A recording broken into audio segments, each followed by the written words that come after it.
Welcome to the Judgment Call podcast, a podcast where I bring together some of the most curious minds on the planet.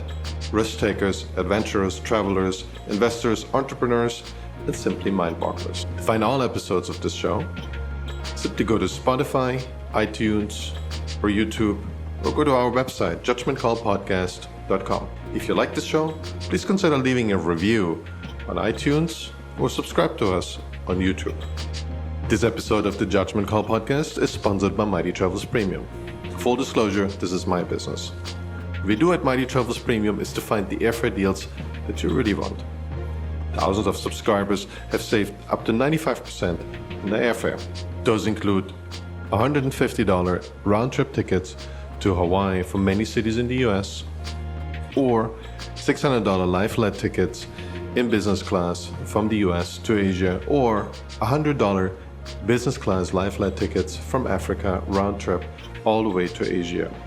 In case you didn't know, about half the world is open for business again and accepts travelers. Most of those countries are in South America, Africa, and Eastern Europe. To try out Mighty Travels Premium, go to mightytravels.com/MTP, or if that's too many letters for you, simply go to MTP, the number 4, and the letter U.com to sign up for your 30-day free trial. I'm here today with Nick Romeo, and Nick is a journalist who writes for different science, culture, and other publications, including the New Yorker, the Rolling Stone, the Christian Science Monitor, and many others. Thanks for coming on the Judgment Call podcast. Welcome. My pleasure. Thanks for having me. Hi, absolutely. I appreciate you making this work. I know it's quite late in Athens. Yeah, no worries. And it's much earlier here in Costa Rica. So I just brought that background for you today. I'm really curious. We talked before, and there were a bunch of avenues of thinking that I thought we should really discuss on a wider format here on the podcast. And my first question is, I'm curious.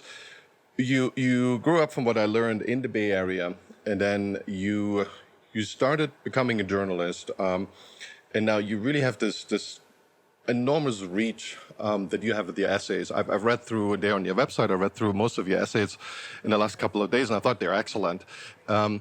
And you cover a wide range of topics. So how did that happen? How did you decide to become a journalist? And how did you maintain such a wide focus, so to speak, to cover so many different topics? Sure, yeah. Not that it's an important correction, but I grew up in Colorado mostly, and then only moved to the Bay Area as an adult with my wife, who was doing graduate school out there. But yeah, so I grew up in Colorado. I went to university in Chicago. After that, I ended up in New York City for a few years, where I worked at a nonprofit. I also worked at a hedge fund. Each had its own. That usually goes together, right? Yeah. Nonprofit and hedge funds. That's how Wall Street goes these days. Odd conjunction. Anyhow, I had always been interested in philosophy. I'd read a lot of it as an undergraduate, and in particular, I was interested in Greek philosophy. So I went back to graduate school and got my ancient Greek good enough to get into a master's degree in classics, and then spent, about half of my 20s reading ancient texts as much as possible in the original. So I got 2 master's degrees, and then by the end of that, I was kind of sick of academia. It didn't strike me, at any rate, as like a venue for serious intellectual work. Of course, there's some dazzling exceptions, but the sort of people I was encountering were not very inspiring. I wasn't interested in a doctorate after 2 different master's degrees. So I'd begun doing journalism while I was still a graduate student. In fact, I'd already started back in New York City when I was supposed to be at work at the hedge fund. Often I would kind of take freelance assignments. So anyway, I had some background as a kind of reporter, but in grad school, I started doing essays and reviews. Really, my motivation there was to try to write in a more accessible but still intellectually serious vein. I felt like there was a bit of a bifurcation on the one hand between academics writing in very obscure, esoteric language that often just felt like a kind of inside baseball, who knows the jargon game. On the other hand, there were people writing for the public, but they often sort of didn't seem to have much education in the humanities or history. So, like with the ambition of someone in their 20s, I was just like, oh, great, I'll just fix it and do both. So I started trying to build a portfolio of clips while I was still in graduate school. And by the time I finished, I sort of had enough connections to go full-time as a freelancer, which I then, have been doing now for close to a decade. And in terms of the range of topics, that to some extent, it's just like one of the pleasures of journalism is you get to be a generalist. You get to sort of indulge a lot of interests. Like there were years when I was doing a lot of book reviews. I might read 50 books on whatever topic seemed interesting, right? And it could be anything from literary fiction to popular science. I might read a book about like the history of algorithms, and then the next week I would read something about like World War II, and it would be this kind of like romantic historical fiction. And in terms of my essays, I think there is a more sort of coherent, although perhaps still amorphous set of interests that seem to cluster around, on the one hand, ancient Greece and political philosophy, and then on the other hand, sort of literary and intellectual approaches to current events, right? So trying to have an analysis. I mean, I don't think we were recording yet, but I liked what you were saying about like trying to get beneath these sort of very seductive surface stories that float around in the culture, and trying to understand the sort of Freudian sort of unconscious of the culture. So I don't at all aspire or claim to have achieved that aspiration, but I think it's interesting to try to harness sort of more substantial intellectual tools in the service of analyzing current events, basically. Yeah, that's fascinating, and I think it's amazing that journalism gives people that option to be that open. I've always been myself. I've wrote articles for a couple of newspapers, but I never really pursued a journalism career.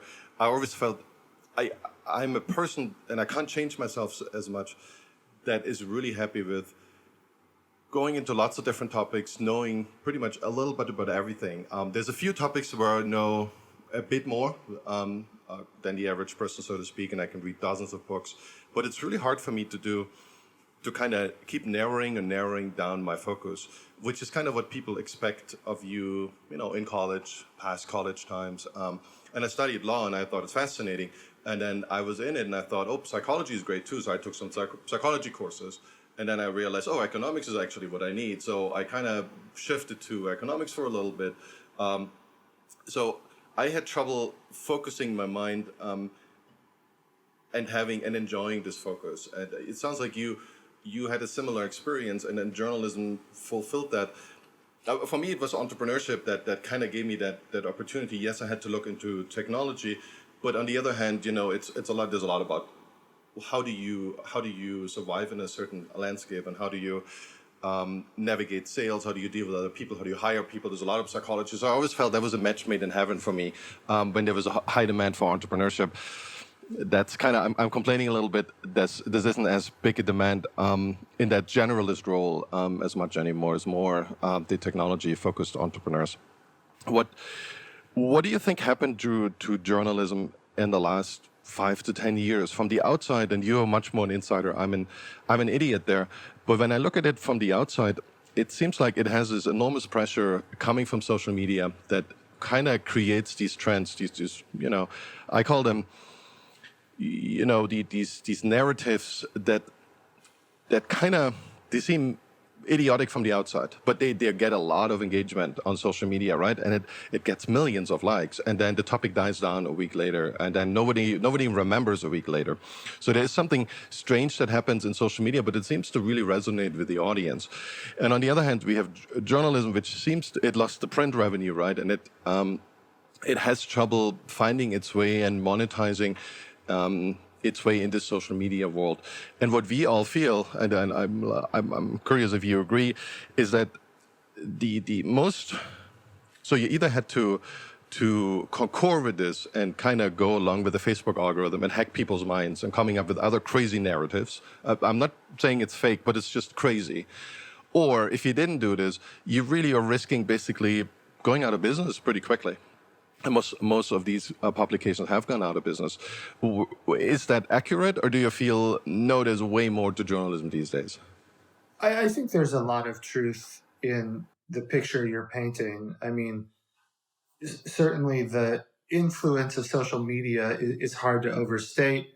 Um, often journalists and editors, and we're seeing this now with Substack, where they're just leaving publications altogether and saying, I can make more money as a kind of private contractor. So the model there seems to be you build a following of 500,000 or so people, that's on the high end.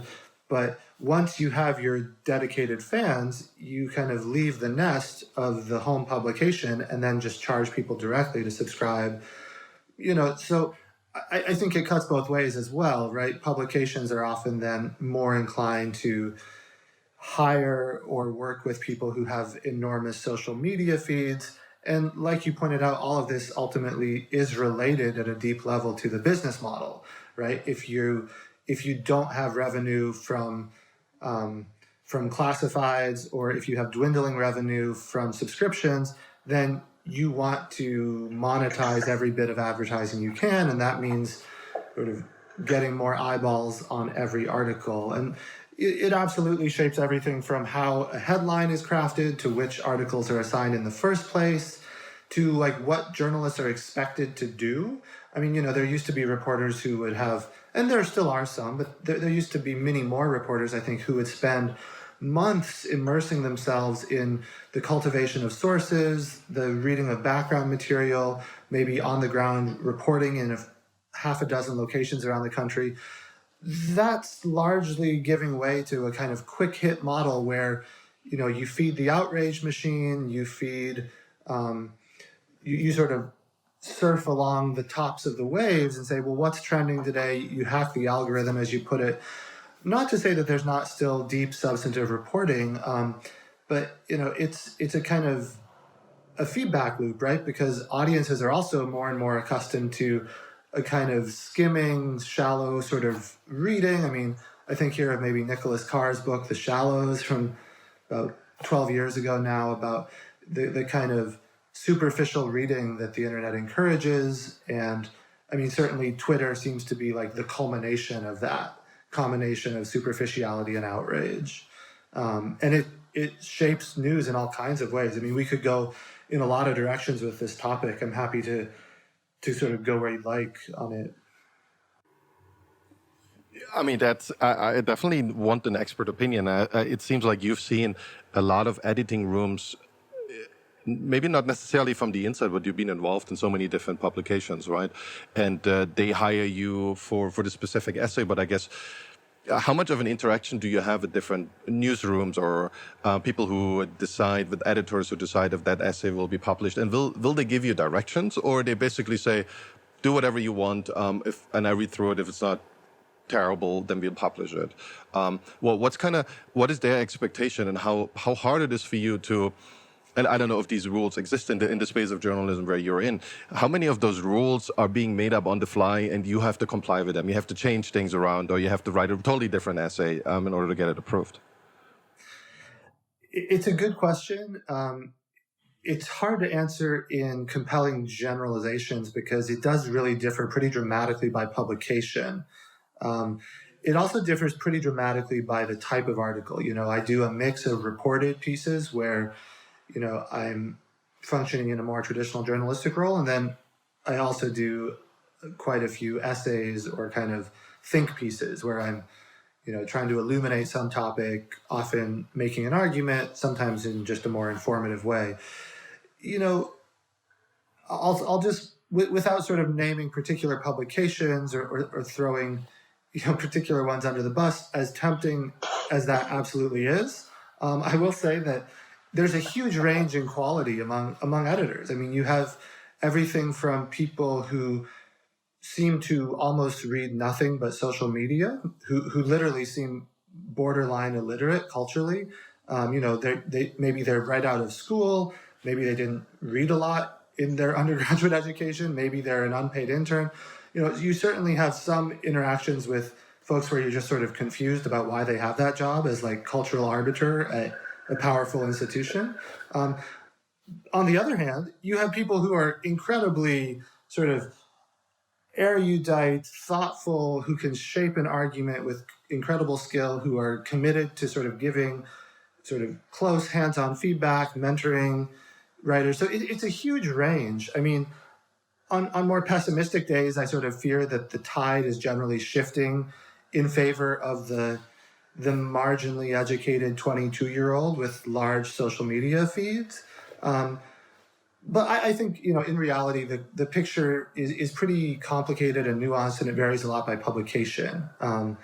But yeah, I mean, for professional reasons, I probably will refrain from actually going into which publications are which. We can do that off the record, maybe, if you like, after. No, I think I can guess, and maybe a lot of listeners can guess.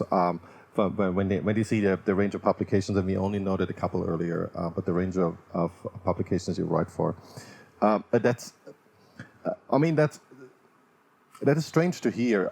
Do you feel the journalism in its with the ethos of research, the ethos of a balanced debate where both sides get to listen, get to see their arguments heard, with the way it's as it's fresh, and it's as much as possible not fake news. Let's put it this way. And then I think this used to be it's kind of my description of the old school journalism, might be all wrong, but that's kind of how I remember it. And it definitely wasn't when I grew up. So when I grew up, all newspapers were 100% fake news because it was Eastern Germany, and you knew that the opposite of what you read was actually true. So that was kind of true, right? It was reversed, and sometimes it left you in the middle of, not everything is black and white. So you still didn't know where the gray zone actually is and where it shifts. So the newspapers really were not even worth their paper they were printed on, because there was no use in reading them. Do you feel that is something that is this journalism ethos that's it's going to vanish completely, or it's going to become a real niche? So I think we all know that this trajectory goes towards social media right now, and social media seems to become dumber and dumber, right? So we started with Facebook, which wasn't great, but it was relatively long form. Then went down to Twitter, and now we go TikTok. That's what's great and taking off, and I think the next one is not going to be. It's not going to be very intellectualized, by all means. Well, who knows? But I mean, the past would suggest differently. Do you feel there is a niche for this kind of old school journalism, or it will eventually die out because it's, definitely in a newspaper way, it doesn't make any business sense, and maybe it will work on Substack, or it does work in podcasts, right, where long form podcasts have taken off, and there is a niche for making a real argument. It's an interesting question. I don't claim any particular expertise as a sort of prognosticator about the future. My hunch is similar to yours, that in general, there does seem to be a social media embedded race to the bottom, but that despite that, there are kind of pockets, and often very large ones, with dedicated readerships at certain publications, where people are willing to spend more time on the site, to read long form articles, maybe to listen to them.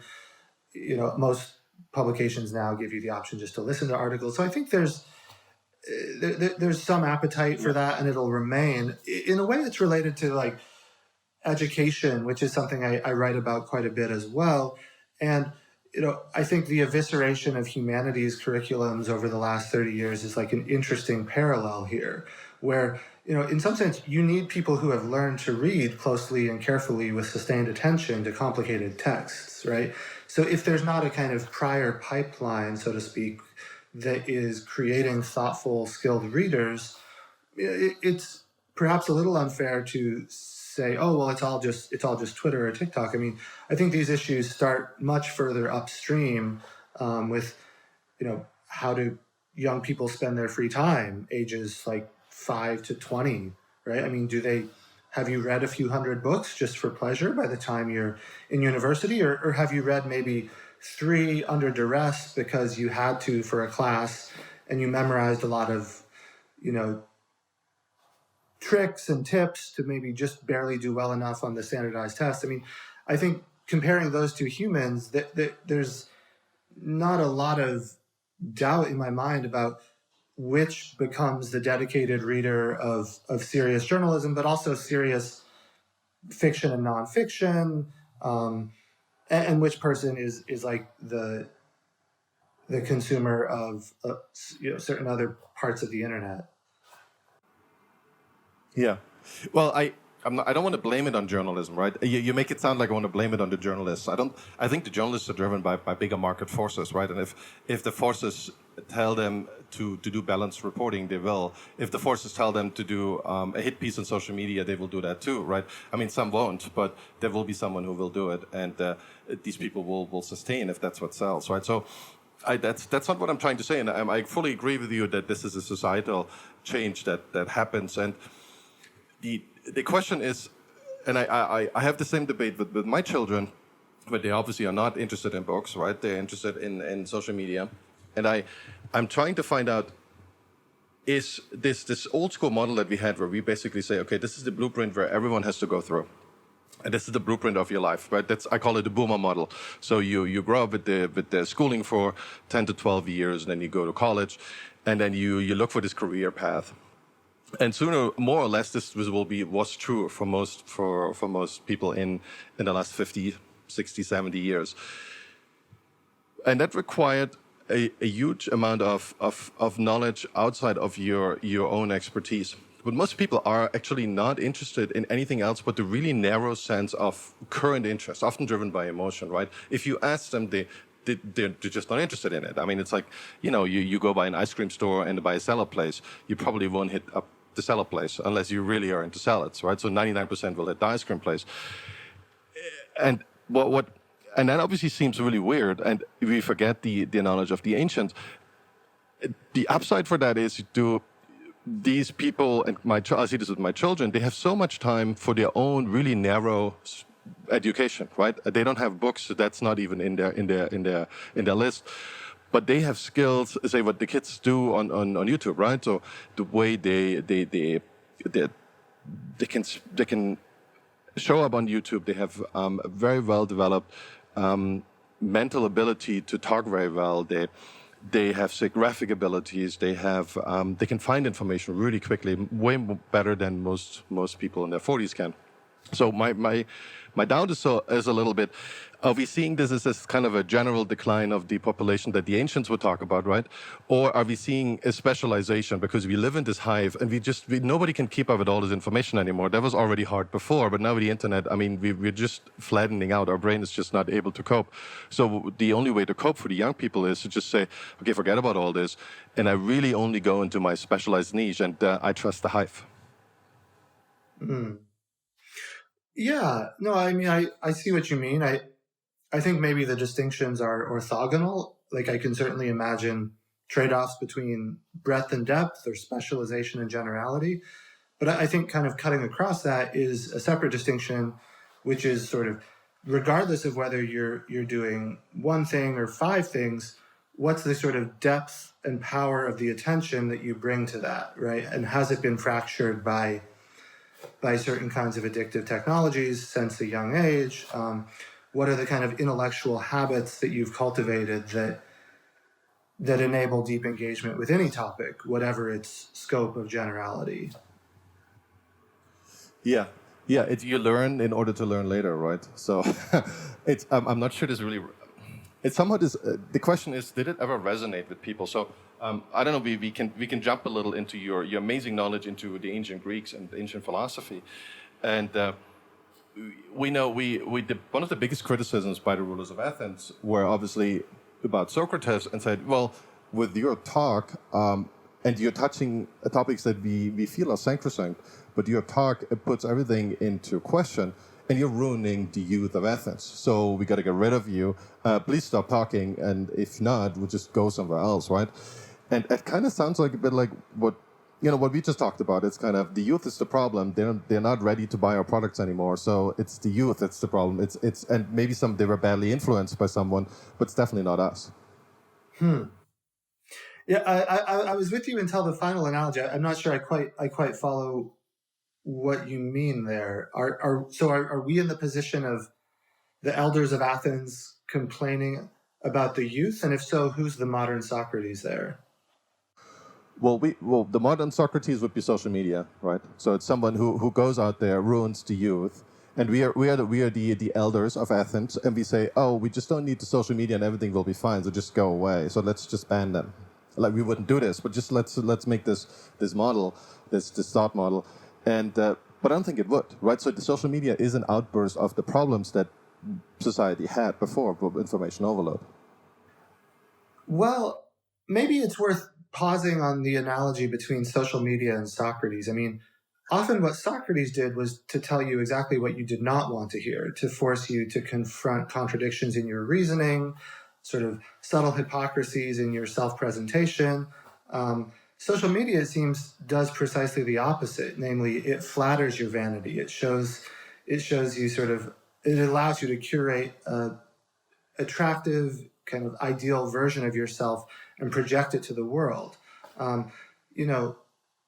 think also, social media as a kind of term doesn't really it seems a bit like a category error to say that the entire nexus of social media with its millions of users across diverse platforms is like Socrates. I mean, I see your point to some extent that sure, maybe one could argue there's a inherent grumbling that comes with a certain number of years about the kids these days. But I do wonder about whether,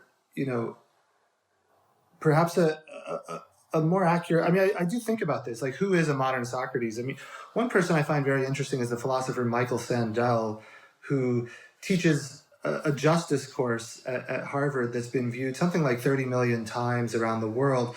There's something about going out into the agora, so to speak, and maybe now that is YouTube, where you can reach people in that venue. Now, there's not the same kind of emotional reach where you actually look into the eyes of someone, you spend as much time as you want with them. Social media is also very dedicated to fractioning time into monetized units. Socrates, by contrast, never took money for his conversations. He worked pro bono, and he also was famously en scole, as they say. He was at leisure, right? He would talk to you for as long as you wanted. There was never this sense of like, oh, I have my next appointment now, or like my time is worth $300 an hour, so this conversation is over. But anyway, that's all a bit wandering. In terms of like a modern Socrates analog, I think on the one hand you could look at people like Sandel, who is very skillful at taking, for instance, smug Harvard undergraduates on the one hand, but on the other hand, just people across America. He'll go to these public philosopher events, like I saw him do one in Texas where he was talking about immigration, and he had first-generation Mexican immigrants. He had very deep red Trump supporters. He had them all in the same room. And there's a sort of commitment to reasoning there, where however much you disagree with each other, the illegitimate move is simply ad hominem name calling or outbursts of emotion, right? There's a sort of philosophical consistency to his approach such that, someone like Sandel might be a sort of distant echo of Socrates. I think another thing you might think of in terms of Socrates is actually the few journalists who are doing work that actually makes people uncomfortable.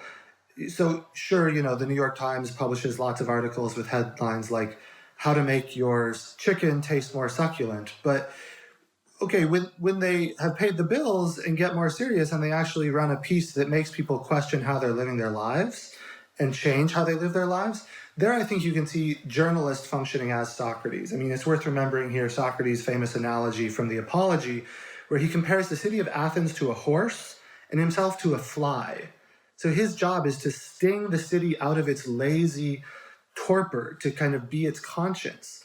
And I mean, to me, so much of social media is in fact sinking us deeper into that lazy lack of self-reflective knowledge. So those are just some kind of rambling thoughts on modern analogs to Socrates, maybe. I like it. I mean, I think it's really illuminates the role of philosophy, and I think when you see yourself as an interlocutor, right? So when that's kind of the idea of also of journalism, that you feel like you by putting out arguments in favor and against, you really can't question people's motives, and you end up coming to a better decision. I think this is old school journalism, right? But it's not something that sells as much anymore. Probably never had. That's the good question is, if you have an alternative that sells much better and speaks directly to the limbic brain, and I don't know how the old Greeks dealt with this, because that must have been something. There's a lot of influences in old Greece that also talk to the limbic brain, right? So there's always something more flashy. There's always something that better wine, right? Do you think, Socrates didn't really convince in its time, he didn't convince the majority of Athenians, it seems like, at least, right? So he was eventually killed. They tried to banish him, and then they told him, please go, and he didn't go, and he kind of took the martyrdom step. And what do you think Greece did the model, the question would be, and that's the hypothesis, is when we look at things that really motivate us, and we as apes, we're really into give us sugar, give us fat, and give us reproduction, and then we're good to go, right? And then just we start again next day. Why do you think at certain periods, the fleshiness kind of won, and then we feel there is periods, and it's hard to look back into these times what actually happened when reasoning actually won? Do you see this in the ancients, and how do you feel that moved over into modern times? Yeah, it's such an interesting question. I absolutely do see the dynamic in antiquity, and I think you're right to point out that the appeal to the limbic brain is nothing new. In fact, we can see it in a dialogue like the Gorgias, where Plato has Socrates reflecting on the appeal of certain sophists and their rhetoric. And in fact, he uses an analogy which is maybe consciously or not, but just the one you were using. You were talking about ice cream versus salad. So there's a famous metaphor in the Gorgias where Socrates is talking about the seductive appeal of certain kinds of speech, and he compares a skillful speaker to a pastry chef, so basically someone who makes sweets or candies. And he says, well, of course, this person, if they're speaking to an audience of children, and then you compare that person to someone who's telling the children the truth, like namely this, if you eat too much of it, your teeth will fall out and you'll have diabetes and be miserable in the long run. The children they'll vote for the candy maker, the pastry chef. This is Socrates' analogy for rhetoric. If you have people who do the verbal equivalence of fat and sugar and sweets, a certain audience every time is going to say, yes, give me more of that. So then there's sort of two questions that raises. One is like, how do you cultivate an audience that is more resistant to those seductions? And I think here the analogy is helpful again, because in the dialogue, Plato says, well, you're imagining the pastry chef speaking to an audience of children. So presumably, at some point between childhood and adulthood, a certain process of education occurs whereby we gain a temporal horizon, we gain maturity of perspective. We also gain, though, habits whereby we actually learn to take pleasure in the healthier alternatives. We learn to take pleasure in, to switch from the food to the philosophical register, the act of reasoning itself, the discovery of truth itself, these actually become pleasurable goods in their own right. And I think that the sort of subtlety, one of the subtleties of Plato is that it's not actually an entirely austere vision where we're somehow denying ourselves the pleasures of, sweets. It's more that those pleasures suddenly attach to different objects, right? Because of a process of education. So, for instance, imagine a speaker talking to the American Medical Association and saying, yeah, if you just have all this junk food you want, you're going to be very happy, right? Because it's the AMA rather than a group of children, the outcome is going to be very different if they're voting on whether or not to ratify that speaker. So I think what Socrates envisions is a sort of, through actually the dialectic that he practices, is a society-wide reformation whereby more and more people become they come to occupy the position of the doctor with respect to rhetoric, so that they are towards speech what the doctor is towards knowledge of nutrition, right? So in other words, we have to grow out of being children. Um, that's the sort of simple answer. And then I think turning to Plato's theory of education helps us understand like what that might look like. Because otherwise you are stuck in the position of the child approving the seller of pastries rather than ever becoming the doctor who can distinguish between the hawker of pastries and the genuine dietitian or nutritionist. Right? I know I'm sort of mixing metaphors there, but do you see what I mean? No, I think you're on point, and I think that is certainly a big hope, and I think philosophers had this hope for a long time. I kind of feel when you look back into 17th, 18th century political philosophy, a lot of people did two things. One is they said, okay, we can't worry about this; it's too complicated, and it didn't work. I mean, since 2,000 years we tried this and it didn't work; it didn't scale up. So here's what we're going to do. First, we're going to build a state that is kind of self-balancing, and based on kind of we use Adam Smith where we can because it's kind of invisible and it kind of works like magic. Nobody even knows about, it, but it still works. And then we kind of emulate this as much as we can with like back, when you read Locke, we try to emulate this as much as possible in institutions and state structures.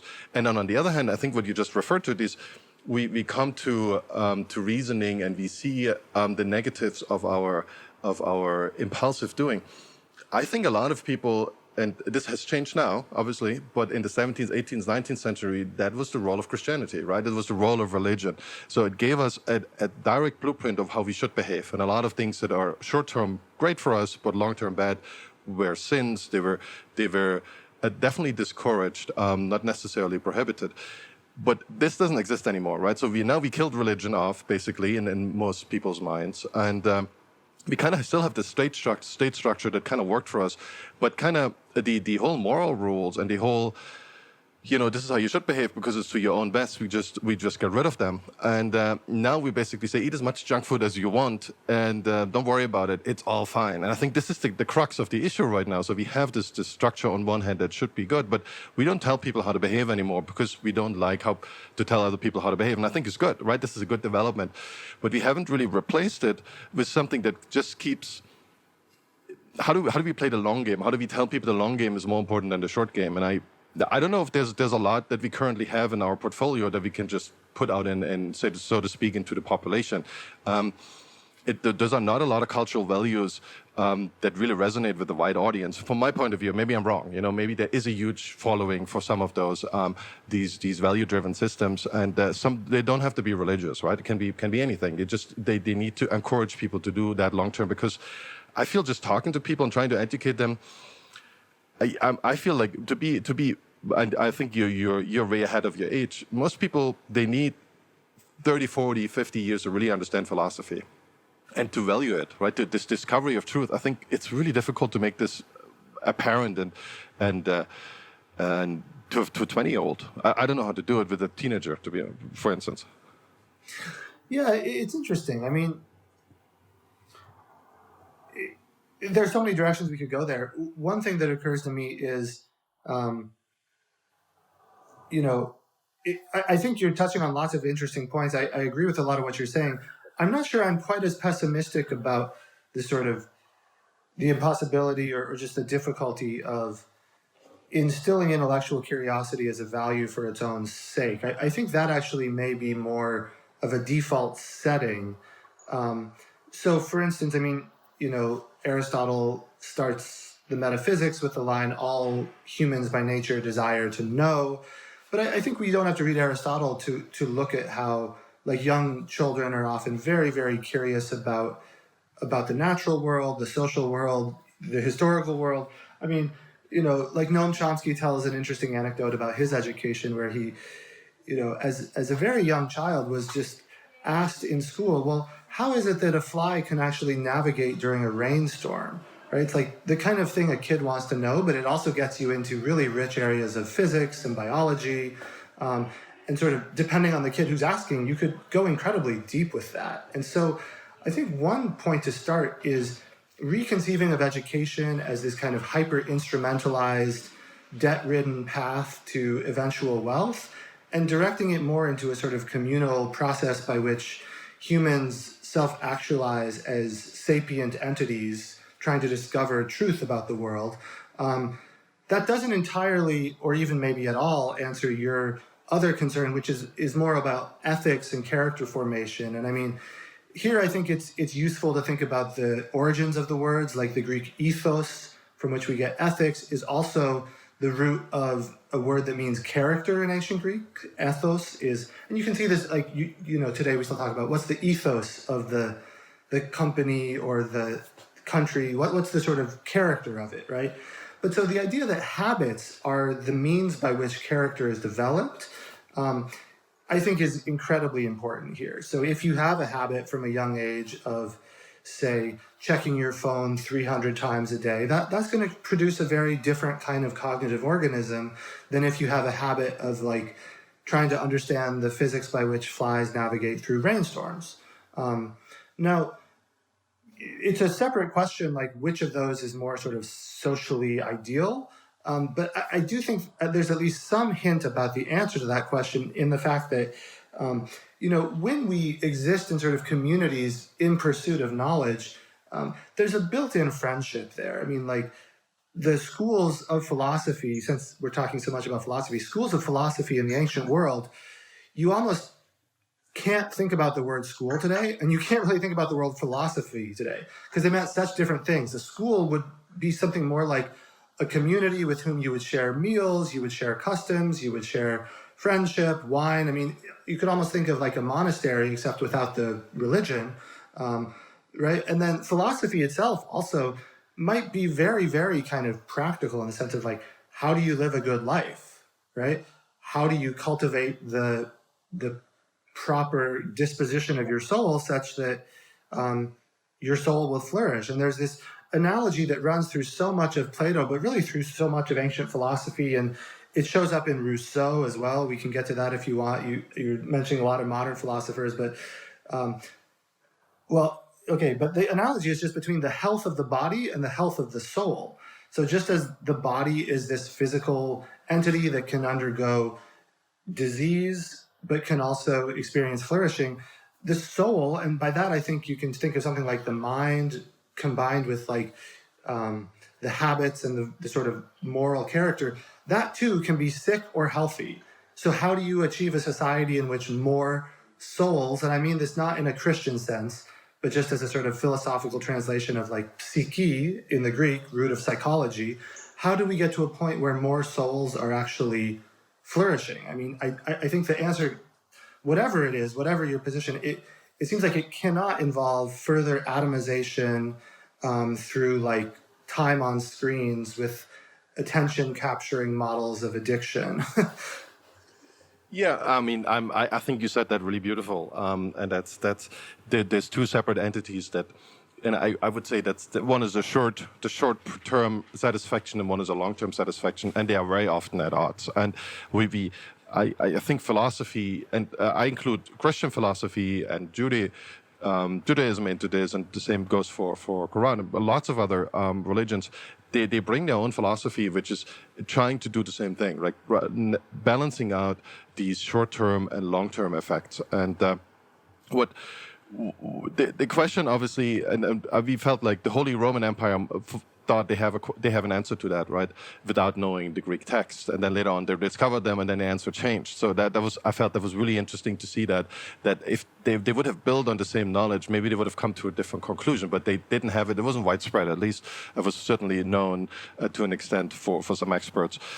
And I think the bigger problem is, and I think this is why we saw this takeover of religions. That's kind of my speculation. I'm not a historian. I'm not a scientist. But we had Paul Friedman on a couple of episodes ago, who teaches at Yale about the Middle Ages. And I asked him the same question. I said, you know what? I feel like the religions are kind of like a survival handbook, and so is I would include Greek philosophy but also, you know, their mythology into this. It's a survival handbook. It's kind of a cloud storage of things, and we don't need the book for this, right? It works with or without a book, and most of the Old Testament was transmitted orally anyways, and it's much older in the Middle East. what happened is we come up with these narratives, we come up with these stories that we would tell around the fireplace, literally, and that kind of becomes our cloud storage of how to properly behave in these situations when our morals are challenged, right? And they're being challenged all the time in the Bible, but also in our daily life. So we can reflect on this, and without telling people exactly what to do, we give them kind of, okay, this is a blueprint that you could use. This blueprint might not, and you better question this blueprint because over time it might be stale, it might not be relevant for you anymore. But this is a blueprint that will help you. And I think, and I wanna, and I know you have good thoughts on this. What I thought so interesting, and you wrote about that in an essay, is the time, and I think this really illustrates it when Plato, who was a student of Socrates, right? So he wrote down most of the thoughts of Socrates because Socrates never wrote anything down. So Plato had this idea that he's figured all this out, right? He's the philosopher king. He's like the supreme moral judge, so to speak, right? And he eventually got called to Syracuse, to Italy, and he wanted to instill by the son of the tyrant there. I learned that from your essay. I didn't know that. And he got there, and the tyrant basically said, "Okay, what are you talking about? We're gonna do our wines and orgies, and we don't really worry about what you're talking about. There's no heaven waiting for me. So why are you telling me all this?"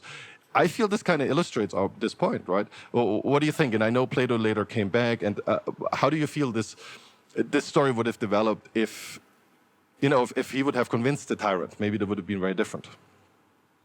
Yeah, it's, I think, a fascinating episode, and one unfortunately neglected by a lot of philosophers and historians, where Plato, on 3 separate occasions, sails to the Greek-speaking island of Sicily and intervenes in the very tumultuous political situation there. And like you said, he's there at the invitation of a friend who is the brother-in-law of a tyrant whose name is Dionysius, and it's, according to this surviving sources, a very opulent, extravagant court full of feasting, violence, orgies, a kind of very Hobbesian, or maybe better yet, Game of Thrones-esque atmosphere. And so Plato arrives there, and it's a very kind of incongruous picture that both Plato and then later historians like Plutarch paint, where he's attempting to sort of change the virtuous disposition, change the disposition of tyrants towards virtue,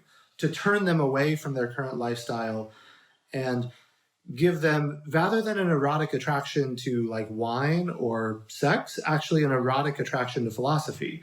And I think we touched on this before, but it's important to remember that it's not necessarily a sort of abstemious, self-denying goal, which you might associate with later sort of ascetic strands of philosophy, maybe Immanuel Kant, certainly a lot of Christian philosophers.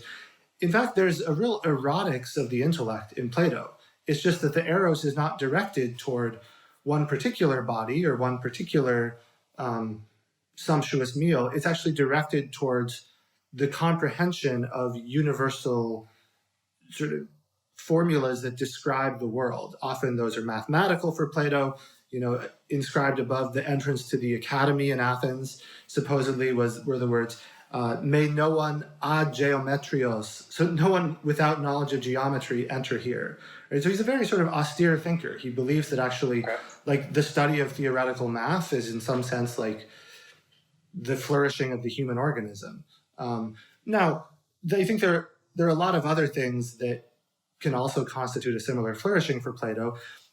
There are some tantalizing indications that he had some success with the 2, Dionysius I and then Dionysius II, right? They did have some attraction to philosophy. It was a much more prestigious pursuit in the ancient world. I mean, it encompassed everything from what we now call physics and biology and medicine to what we still call ethics and politics, right?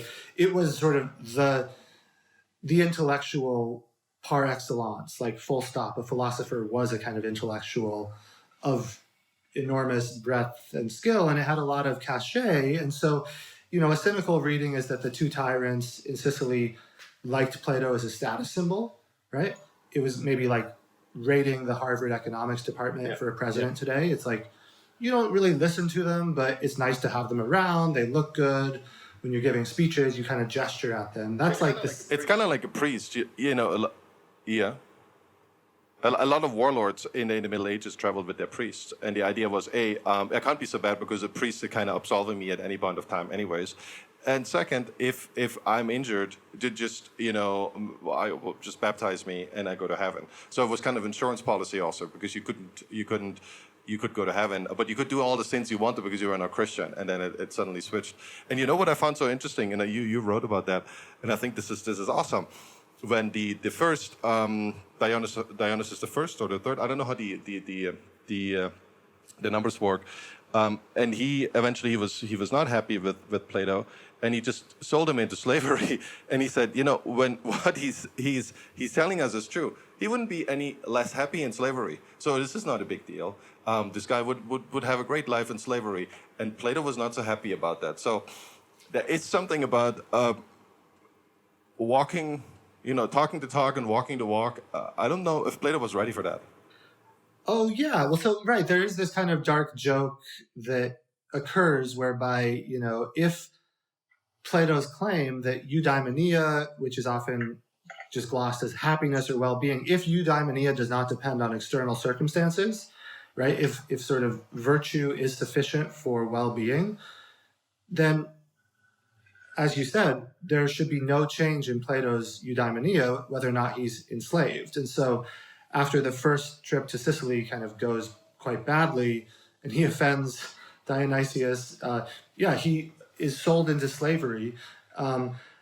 It's interesting that Plato then goes back twice. I think that suggests that, in fact, he was sort of willing to walk the walk, as you put it, right? I mean, he was willing to risk enslavement, death. I mean, it was not even logistically an easy thing to get from Athens to Sicily in the 4th century BC. There were all kinds of dangers, natural and human, that you would encounter. So, I mean, he's absolutely willing, as was Socrates, right, who pays with his life. I think he definitely is willing to sort of risk consequences in order to show that he lives according to his theory. And even, theory makes it sound a little bit too theoretical, right? I mean, it's actually, I think it's arrived at by theoretical means, but then it exists in philosophers at a much more visceral level, right? Which gets us back to the idea that there's an actual eros towards knowledge. There's an eros towards virtue as well, right? We're not talking sort of deontology, Kantian duty. The eudaimonistic picture of ethics is very different. It's one in which actually the tyrant himself is miserable and pitiable in a lot of ways, right? Dionysius is captured by his own delusions, right? He believes that happiness consists in gluttony and hedonism and sex and so on. And he's mistaken, right? There's this sort of universalism in Plato that can be very appealing, actually. It's like one can be wrong about whether or not they're happy. Dionysius was. He might have said, oh, yes, this is the good life, and he would be mistaken, just as if you made a claim about the physical world, it would be susceptible to being proven right or wrong.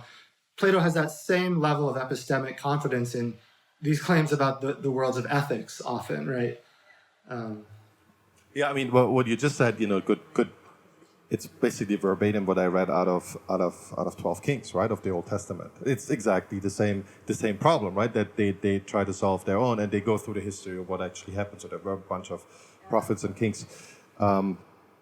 Is it 12 prophets, 12 kings? I always get confused. So it's a series of spiritual leaders for Israel, and they have the exact same problem. Some of them, like David and Solomon, they actually become kings, but they have the exact problem that they have affairs, right? And then the state, and God punishes them because suddenly, for whatever reason, the winning state of Israel suddenly loses its touch. And retrospectively, you can't blame it on anything, but it's kind of I feel later on Christian philosophy, and at that point Judaist philosophy, there's a lot of Greek learnings in there, but they read differently. And I find that, I don't know, did you ever look into how much of a connection was there between the old Greeks, and then the Middle East, where a lot of the Old Testament, there were basically myths before they became written down at one point. How much of a connection was there, and how does this diffuse from one side to the other? Did the Greeks travel so far down to Palestine? Have you looked into this? Yeah, I mean, there's an enormous literature on these topics. I think it's a fascinating area. Briefly, I think the flow is reciprocal and long lasting. So, Herodotus has an entire book of his histories about Egypt. The alphabet is acknowledged by various Greek authors to have come from the Near East. A lot of scholars argue that parts of Homer are shaped by myths that are circulating in the Near East at around the time period. There may even be a depiction of the court of Ashurbanipal, if I'm saying that correctly, in books 6 through 8 of the Odyssey, where Odysseus is among the Phaeacians. They may be based on a very wealthy society in the Near East. So there's that sort of line of influence. Then there are more philosophical parallels, right? Like what you were just saying. I think the Book of Job is very interesting, where literally everything is stripped away in terms of external goods from one human. And the question is, can any sort of happiness survive? It's very reminiscent of what Plato does in Book 2 of the Republic, where he says, okay, to test this thesis about eudaimonia and justice, and to ask whether, in fact, justice is sufficient, necessary and sufficient for eudaimonia, we need to have a thought experiment whereby all external goods are removed. And is it really then plausible to say that happiness could still exist? Aristotle will just reject that out of hand. He'll say, no, basically, only someone trying to maintain a thesis at all costs could imagine that happiness would persist despite the removal of all external goods. And then later, of course, you have a sort of a Christian absorption of Plato by a lot of Neoplatonist philosophers. Plotinus comes to mind, but there are a huge number of Neoplatonists who absorb parts of Christianity, absorb parts of Plato, but try to integrate it with Christianity. And this is really the legacy that enters a lot of people like Augustine, and then the early modern European philosophers, Aquinas, of course, are drawing on this highly Christianized Neoplatonism, which I think in some ways is very foreign to Plato. I think you, to my mind, lose a lot of the very interesting, compelling parts because, suddenly you have an entirely different cosmological picture with an afterlife, with a God who can reverse the formula of Euthyphro. The dialogue in the Euthyphro, where Plato establishes the idea that, if you say X, you could either say, I am saying X because it is true, or it is true because I am saying X. And these are actually very different statements. And religion sort of gives you this trump card whereby if whatever God says can become true just ipso facto because it was God who said it, that cuts out the basis for a lot of philosophical inquiry. I mean, it fails this test that Socrates sets up in the Euthyphro, where even the gods have to be subject to truth conditions. It can't just be, this is true because I said it. It has to be, I said it because it is true. And in that reversal of the formula, your scope for utterance is not unbounded, right? You are subject to laws of reason, both empirical and a priori, So anyway, that's a bit, a tough question.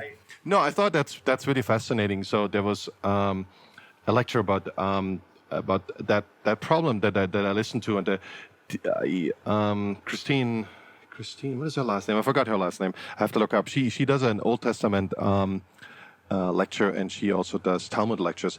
So what she was saying is, at the turn of basically around the turn of the century of Christ's birth, the problem was that the Greeks would look at law and said, well, it's basically a codified but not as good thoughts of the philosopher king. So the best would be the philosopher king, who basically in any situation can come up with the most just answer.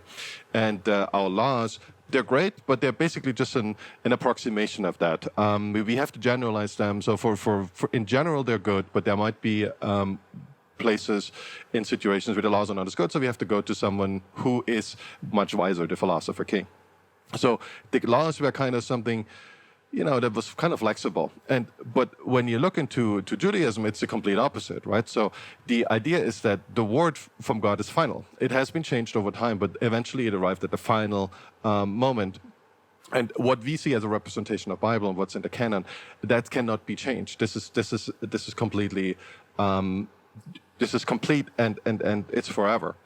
And obviously the problem arises, how do we deal with real life situations, right? So we have to go through sometimes really mind-bending arguments in the Talmud. How do we get something that, say, it says we don't eat shellfish, but actually it means we should eat shellfish, but only from a certain region in Israel, for instance. So it can say almost the opposite by reasoning through not just what God actually meant by saying this. I think both arrive at the same conclusion, but the trouble is they don't really. So if the Greeks say, why do you take this so seriously? The Jews would say, well, because it's the word of God, and they say, well, yeah, but that's just the word. We can always change it, right? So I think the conclusion is similar, but the idea is so opposite. What law actually does, right? What is actually holy law? Or why would we have any holy law? Why don't we just call it law? And I find these two perspectives, I mean, especially the Judaism one, a little hard to get used to, but then it makes a lot of sense once you're in that mind flow, right? And you can live your life with two almost opposite, and the question is, we can talk about how well they scale, but they're almost opposite ways to look at the world, and they both seem to work pretty well. Yeah, I see what you mean. I mean, I'm hardly an expert on the Jewish law question. I mean, it does seem like there is a broad contrast, though, to be drawn. And, it's also probably worth remembering that Socrates is this sort of extraordinary figure who can't just be read as a sort of typical representative of folk morality in Athens, right? So it may be the case, right? We don't have amazing sources on this, but it may be the case that there's less of a sharp distinction in some ways, and that there is a kind of, this is probably true of a lot of human cultures, a kind of sense of like, this is what's sacred, this is how you prepare the food, this is how you enter the temple, this is how you sacrifice the animal. Questioning these things is not something you do. And that is it. That's the charge Socrates is ultimately convicted on is impiety, is corrupting the youth. But the way by which he corrupts them, according to the Apology, is encouraging disbelief in the old gods, right? So, yeah, that's a good one right there. What is the actual God, and how do these things change over time, and the interpretation of it? One thing that maybe you can help me understand. I always struggle with the definition of logos, right? And I think it was really dear to the heart for a lot of ancient mythology and literature. What does it actually mean, and what do people think when they say that's the logos? And the logos seems to be something we aspire to. Yeah, it's an enormously slippery, complicated concept. I mean, it's everything from, like, if in some authors it can mean like an account, almost like a logical formula. You could see it in a medical text with that sort of meaning, like, what do you put into the potion before you give it to the patient? It could mean something legal, it can mean story, it can mean argument. So it's one of these entries where if you look in like the lexicon of uses over centuries, it'll change within a given author. It'll change across authors. So it's like the sea god Proteus, right, from Odyssey, that shifts through a bunch of shapes. It's this shape-shifting word that's very hard to pin down. Then of course in the New Testament, right, it's the word become flesh, logos. That's the word, is logos. And so yeah, I mean, I think you almost, it might be sort of more technical than is interesting, and I would probably have to review it as well. But like, you have to look almost within a single author and say, how is Plato using logos at this point, right? And then what's an appropriate translation into English? Is he talking about something more technical, right? And it might be if it's like the Sophist, one of his works on logic, or is it something a little woollier? Yeah. Yeah. I watched a couple of debates about that, and I felt like I knew less after watching that debate what is logos than before. It's really confusing me. One thing that I wanted to get to, and I really appreciate you sharing so much knowledge about ancient Greeks and how it relates to us today. The obvious question for everyone is, you live in Greece and you live in modern day Greece, and I just spent a month there in October. From my point of view, and I'm an outsider, I don't speak Greek, modern Greek, or ancient Greek, but a lot of people speak English in the city. It's not troublesome to communicate. I felt the connections between the ancient Greeks and their ideals. It's something that you have to look hard for in today's Athens. It's there, right? It's definitely there, and there you go to the Acropolis, and there's lots of monuments strewn all over the city. Some of them in great shape, some of them seem to be in ruins forever, or there might be no desire to rebuild them. How do you feel modern day Greece deals with this enormous history that they're obviously very proud of? I felt that, but I felt like there is very little connection between the modern day Mediterranean Greece and the old Greece. Maybe it's there. Maybe I just can't see it. Yeah, it's a fascinating topic. I think it becomes more apparent maybe with more time. Like on one level, just linguistically, if you've studied ancient Greek and then you learn modern Greek, you start to see continuities, right? You start to see, okay, here's a word that in Homer means like thrusting a spear into your enemy to kill them. Here it is on the side of a grocery store, meaning push the door open, like literally thrust the door open, right? Here's a word from Aeschylus that means carpet, right? Here it is on the side of a van for carpet cleaners, right? So I think there's a certain level of like linguistic continuity that is just going to be invisible unless you've studied ancient and modern Greek both, and that I think that does map onto culture. These linguistic things. I'm learning modern Greek at the moment, and I'll often kind of stumble up my way through lessons with my teacher. And when I reach for an ancient Greek word, she'll understand me. It might be something like I want to say like the source of income or the source of discontent. So I'll say a word, and it's actually like the word for fountain, right? So a fountain is a source of water, but it's become conceptualized to source more broadly. Okay, that's just at a sort of linguistic level. Culturally, that's a fascinating question. It's 2021. We're on the 200th anniversary this year of 1821, when the Greek Revolution occurred over a period of about 7 years and brought the status of a sort of nation to what was previously just part of the Ottoman Empire, right? So if you look at modern Athens, the street names are one area where you'll see like, you can literally, it's almost like walking through a mythological atlas. You'll have Homer, Erechtheus, Theophrastus, Philoctetes. All of these names from antiquity are everywhere on the streets. In terms of like what people actually care about, that's a little harder to quantify. I'm hardly an expert on this. It is interesting that there are a lot of names where if you just start meeting Greek people, you'll meet an Achilles, right? You'll meet someone named Achilles, the hero of the Iliad. You'll meet a Pericles, the statesman of the 5th century during the Peloponnesian War. And like these might be like little kids, and it's just like you hear the great orators and warriors of classical Greece like playing in the sandbox at the local park. So there's that level of continuity. There are a lot of ironies. The anthropologist Michael Hertzfeld is really good on some of these ironies. He has a book on how modern Greeks actually feel about antiquity, which is exactly what you're asking about, which is really a wonderfully rich topic. It's called Ours Once More.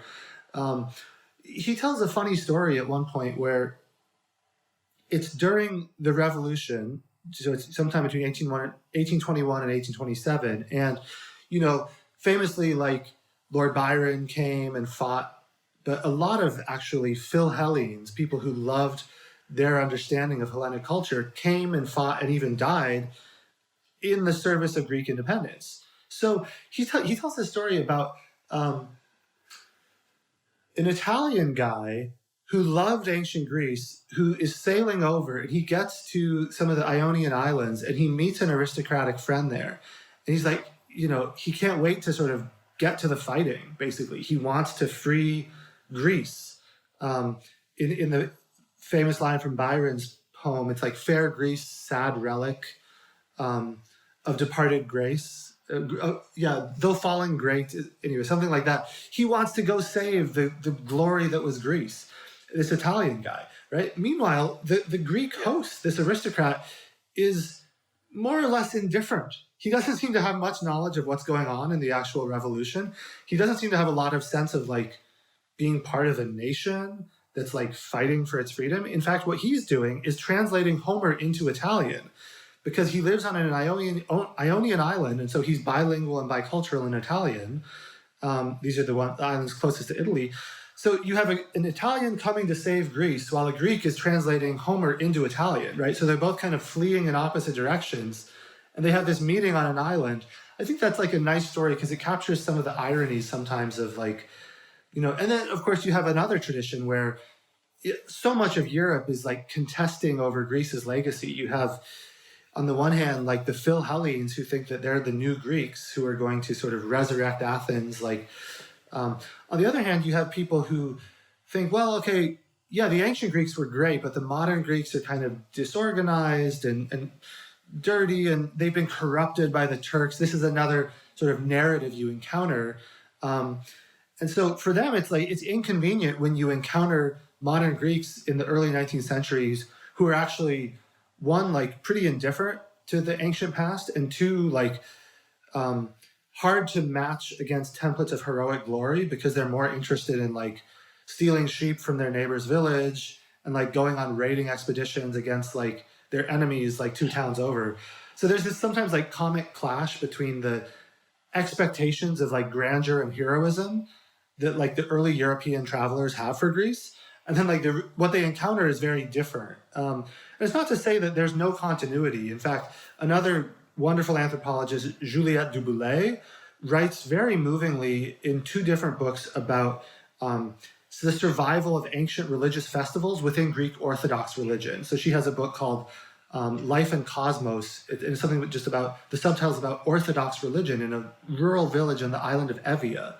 And in fact, there are all of these continuities to the ancient world, which it's incredible. I mean, they have been transformed under Orthodox Christianity, but there's a discernible link. So I guess that's my long way of saying like, it's a complex, rich topic, but there is continuity. And just at a simple level, there's often like a lot of pride. Like if you show up in Greek, having studied ancient Greeks, people are like excited in general. I mean, a final thought on this, there's a really interesting sort of subculture of English guys who in the Second World War, the Secret Service recruited from classics majors to parachute them into Nazi-occupied Greece. So like, for instance, on Crete, you had Patrick Leigh Fermor, who's this like sort of dashing, charismatic figure who, like most upper class Brits of his day, had excellent ancient Greek from school. And that meant that he learned modern Greek very quickly. And then he could sort of infiltrate as a guerrilla fighter up in the Cretan mountains, befriended all of the shepherds, hid out in caves for months.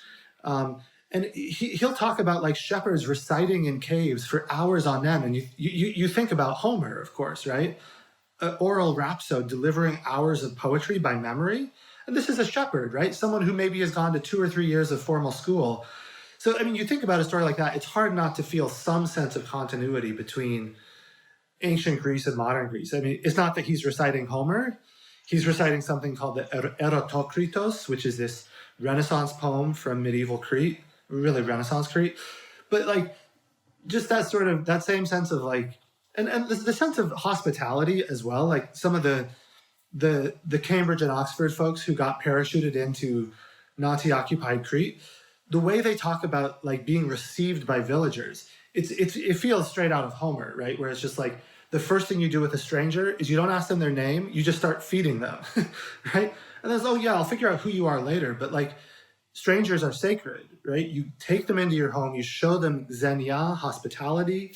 So anyway, it's a long topic. I think there's a lot of rich continuity, but also, of course, after 2,500 years, some disjunctions.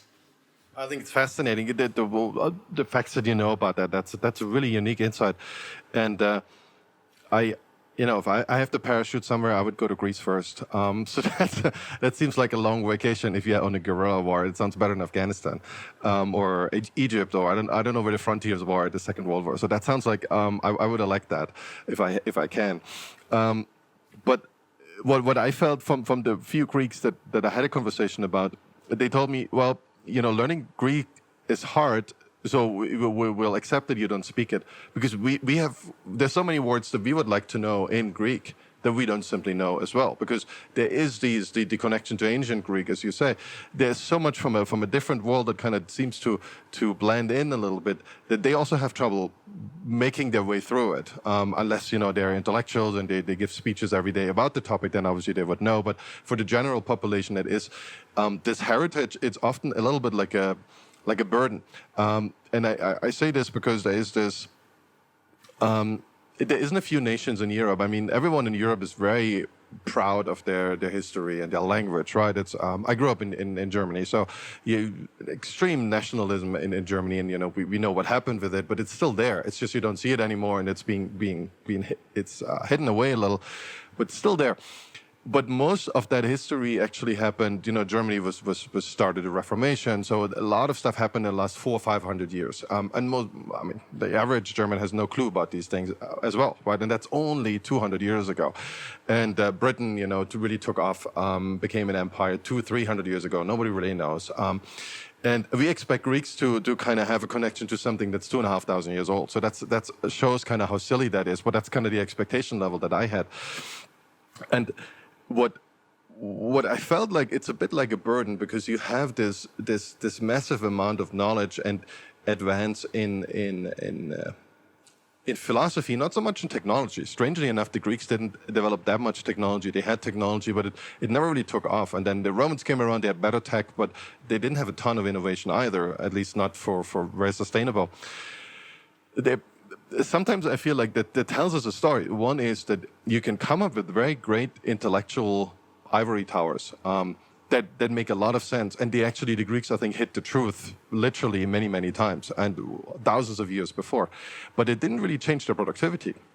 Since it didn't change their productivity for the average person, it kind of became an empire that didn't make it very long.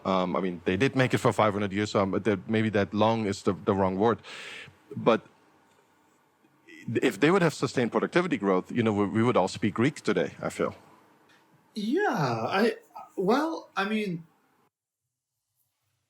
it's a little hard to say, right? Like the conquest of Alexander the Great, and then the Hellenistic period did spread Greek around a lot of the Mediterranean, and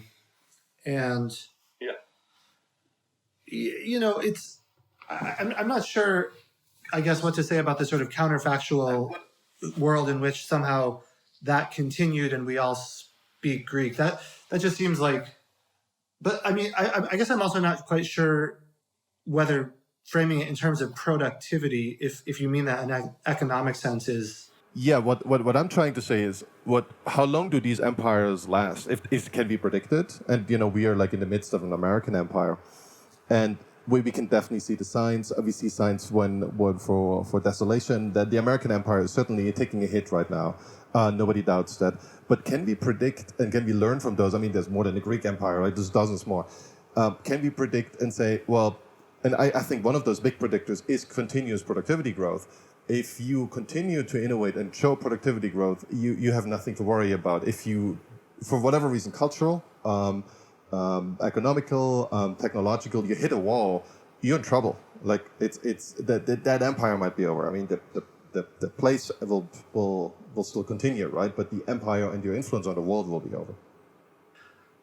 maybe focalizing it with one example would be helpful. I mean, like if you look at Thucydides' History of the Peloponnesian War, one way of reading that text, which recounts the struggle between Athens and Sparta at the end of the 5th century, one way of reading that is as a meditation on the theme you're raising. What causes empires to fall? In this case, we have a kind of Athenian empire. They're an enormously powerful sea empire in the 5th century, exacting tributes from islands and villages across the Mediterranean. So what causes that fall? I mean, Thucydides, I think, can be plausibly read as almost a kind of moral tragedy whereby there's an imperialist hubris, right? I mean, the Greeks, they go and they try to conquer Sicily, right? This ill-fated Sicilian expedition, which ends in slaughter for tens of thousands of Greeks.